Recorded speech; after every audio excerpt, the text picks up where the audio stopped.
हमारे प्रधानमंत्री मोदी जी ने भारतीय जनता पार्टी के सभी कार्यकर्ताओं के सामने 400 पार का लक्ष्य रखा है और इस बार मैं कर्नाटक की जनता का 2 चुनावों के लिए आभार व्यक्त करना चाहता हूं।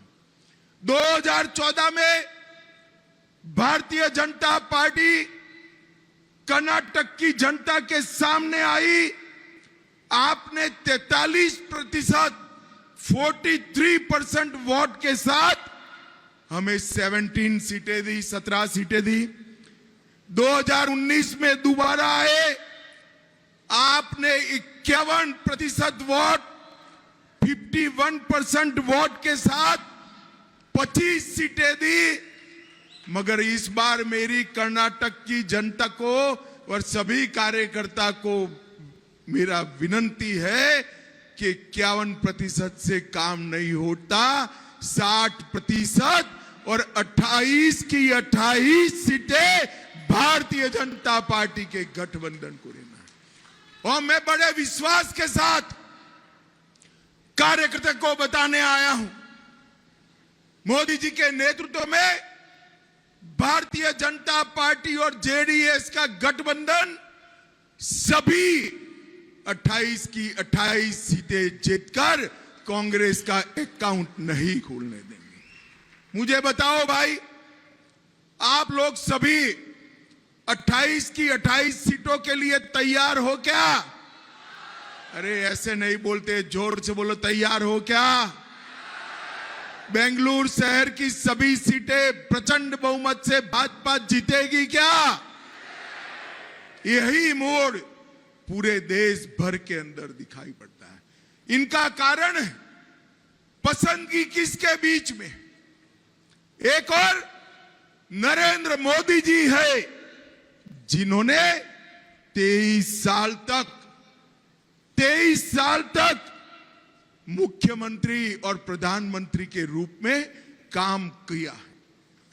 23 साल तक, और 23 साल में विरोध पक्ष वाले मोदी जी पर 25 पैसे का भ्रष्टाचार का आरोप नहीं लगा पाए। मोदी जी ने 23 साल तक पारदर्शिता के साथ, ट्रांसपेरेंसी के साथ इस देश को एक एग्जाम्पल सेट करने का काम किया है। और दूसरी ओर एक घमंडिया गठबंधन, इंडी अलायंस, ये भ्रष्टाचारियों का कुनबा। कांग्रेस शासन में 12 लाख करोड़ रुपए का घोटाला भ्रष्टाचार हुआ।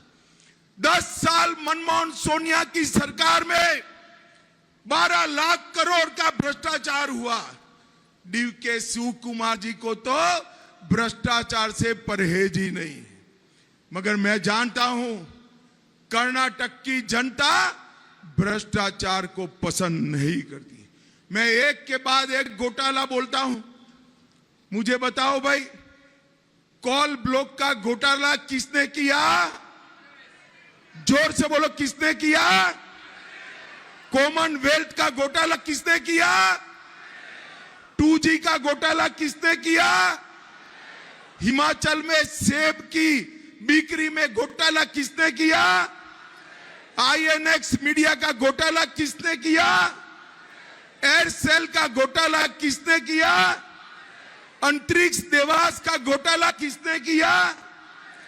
लैंड फॉर जॉब का घोटाला किसने किया? जम्मू कश्मीर क्रिकेट एसोसिएशन का घोटाला किसने किया? एम्ब्रेयर डील में घोटाला किसने किया? हॉक एयरक्राफ्ट का घोटाला किसने किया? अगस्ता वेस्टलैंड हेलीकॉप्टर का घोटाला किसने किया? अब ये 12 लाख करोड़ के घपले, घोटाले, भ्रष्टाचार करने वाली कांग्रेस मोदी जी के साथ स्पर्धा।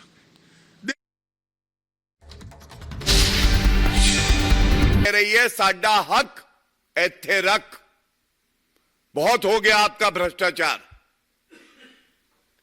तीसरी जो बड़ी बात है, जेल से सरकार चलेगी।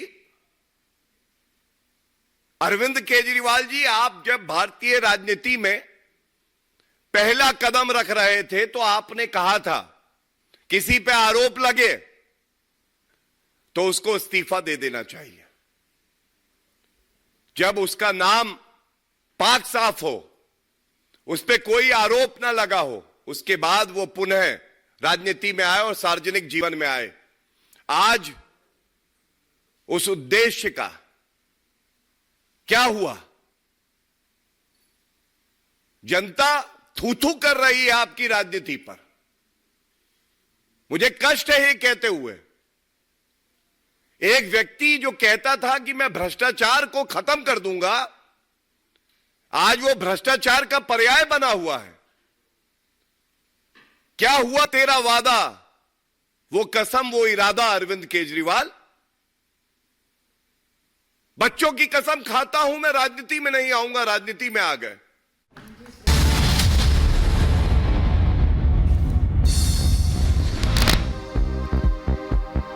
उत्तराखंड के रुद्रपुर में पीएम मोदी ने जनसभा को किया संबोधित। बीजेपी कार्यकर्ताओं का जताया आभार, कहा देवभूमि का मिला आशीर्वाद। रुद्रपुर की जनसभा में बोले पीएम मोदी, कहा जब नीयत सही होती है तो काम ऐसे ही होते हैं, नीयत सही तो नतीजे भी सही।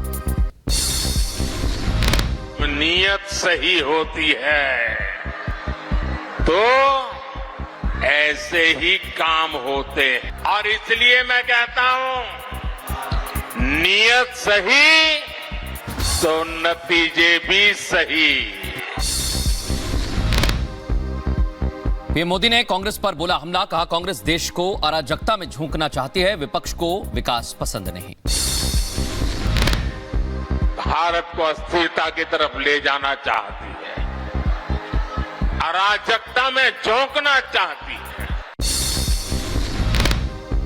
कचाथीवू द्वीप को लेकर बोले पीएम मोदी, कहा कांग्रेस की गलती देश भुगत रहा है, कांग्रेस ने द्वीप को श्रीलंका को दिया। उत्तराखंड के रुद्रपुर में सीएम पुष्कर सिंह धामी ने किया बड़ा दावा, कहा हम उत्तराखंड की सभी 5 सीटें जीतेंगे, 400 पार का लक्ष्य भी पूरा करेंगे। 5 सीटों पर ये एक भारी बहुमत से यहाँ की 5 सीटें जीतकर 400 का जो लक्ष्य है उसको पूरा करने में हम सहयोग करेंगे, हमारा पूरा उत्तराखंड सहयोग करेगा।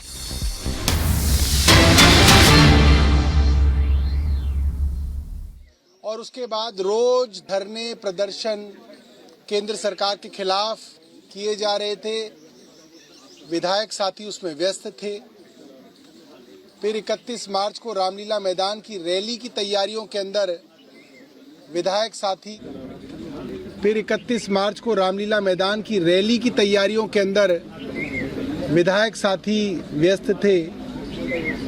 तो आज आम आदमी पार्टी के सभी विधायक सुनीता केजरीवाल जी से मिलने मुख्यमंत्री आवास पे आए थे।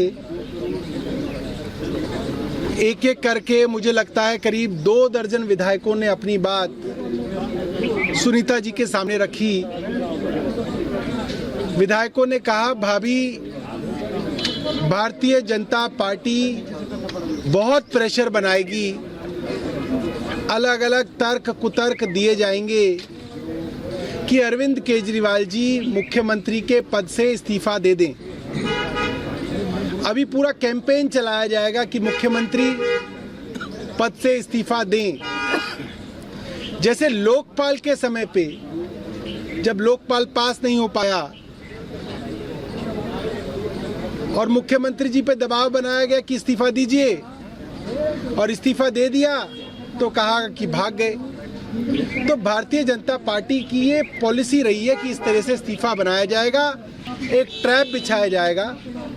मगर क्योंकि भाभी ही मुख्यमंत्री जी से अब तिहाड़ जेल में मिल पाएंगी, उनसे उनकी बातचीत हो पाएगी, पार्टी की तरफ से वो ही संदेश ले जा सकती हैं मुख्यमंत्री जी के पास और मुख्यमंत्री जी का संदेश ला सकती हैं। तो उनको सभी विधायकों ने कहा कि जब आज आप मुख्यमंत्री जी से मिलें, आपकी वीडियो कॉन्फ्रेंसिंग पे बात हो, तो आप मुख्यमंत्री जी को ये संदेश सारे विधायक साथियों की तरफ से दीजिएगा कि अरविंद केजरीवाल जी दिल्ली के मुख्यमंत्री थे, अरविंद केजरीवाल जी दिल्ली के मुख्यमंत्री हैं और अरविंद केजरीवाल जी ही दिल्ली के मुख्यमंत्री रहेंगे। ये बात स्पष्ट तौर पे भाभी से सब लोगों ने कही है। अरविंद जी की पत्नी ने, सुनीता केजरीवाल जी ने एक मैसेज अरविंद जी का सब विधायकों को दिया।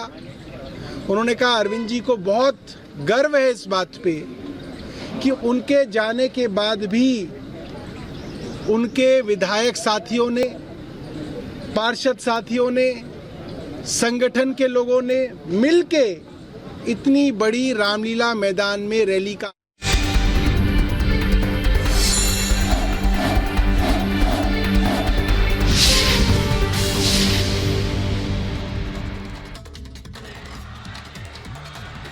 हमारे प्रधानमंत्री मोदी जी ने भारतीय जनता पार्टी के सभी कार्यकर्ताओं के सामने 400 पार का लक्ष्य रखा है और इस बार मैं कर्नाटक की जनता का 2 चुनावों के लिए आभार व्यक्त करना चाहता हूं।